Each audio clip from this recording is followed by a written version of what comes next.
मत्ती के सुसमाचार का दृष्टांत जो हम आज बताएंगे वह स्वर्ग की एक कहानी है जो एक दुल्हन के 10 मित्रों की तुलना करती है जो उसकी शादी का जश्न मना रहे हैं। इसराइल में शादी समारोह दूल्हे के घर पर शाम को आयोजित भोज के साथ शुरू हुआ। इस दौरान दूल्हा उसे लाने के लिए दुल्हन के घर गया। उन दिनों शादी करने वाले लोग आमतौर पर आसपास के मोहल्लों में रहते थे, इसलिए दूल्हा तुरंत दुल्हन के घर पहुंच सकता था। लेकिन किसी कारणवश उस दिन दूल्हा नहीं आया। दूल्हे का इंतजार करते करते दुल्हन की 10 सहेलियां सो गईं।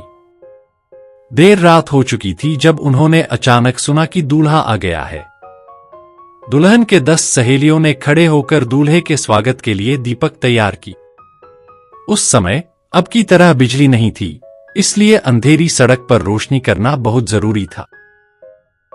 लेकिन एक समस्या पैदा हुई। 10 में से 5 सहेलियों के दिए जल गई, लेकिन अन्य 5 सहेलियों के दिए नहीं जले।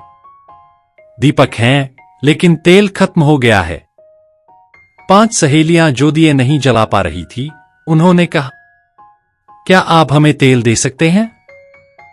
फिर दिए जलाने वाले 5 सहेलियों ने जवाब दिया, हम ऐसा नहीं कर सकते।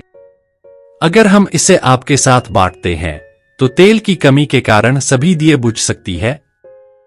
बाइबल कहती है कि तेल तैयार करने वाले 5 मित्र बुद्धिमान थे। ऐसा इसलिए है क्योंकि उन्होंने पहले से तेल तैयार किया, यह सोचकर कि दूल्हे को देर हो सकती है।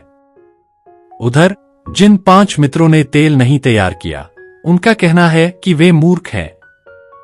एक बहुत ही महत्वपूर्ण भोज के दिन उन्होंने सबसे महत्वपूर्ण काम के लिए तैयारी नहीं की जो उन्हें करना था। दुल्हन के बुद्धिमान सहेलियों ने दीपक जलाए और दूल्हे को बधाई देने गए। तभी दुल्हन की मूर्ख सहेलियां तेल खरीदने गईं। इस बीच दूल्हा अपनी दुल्हन के साथ लौट आया और शादी के भोज के घर का दरवाजा बंद। दुल्हन के दोस्तों ने देर से तेल खरीदा और दिया जलाया, दूल्हे के घर गए और दरवाजा खोलने के लिए कहा। लेकिन दावत के मेजबान ने दरवाजा नहीं खोला और कहा, मैं आपको नहीं जानता। इन 5 दोस्तों को मूर्ख कहा जाना वास्तव में अनुचित होना चाहिए, है ना? उन्होंने शादी में भी भाग लिया, दिए तैयार की और पूरी रात दूल्हे का इंतजार किया।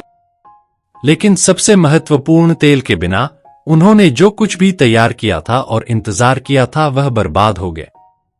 दूल्हे के प्रवेश करने और दरवाजा बंद होने के बाद दीपक जलाना व्यर्थ है।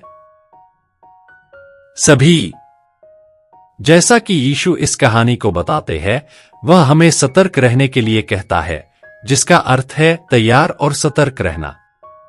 ठीक वैसे ही जैसे हम नहीं जानते कि दूल्हा कब आएगा, वैसे ही कोई नहीं जानता कि यीशु कब हमारे पास आएंगे। हमें पहले से तेल तैयार करना चाहिए और यीशु की प्रतीक्षा करनी चाहिए। हमें कौन सा तेल तैयार करना चाहिए?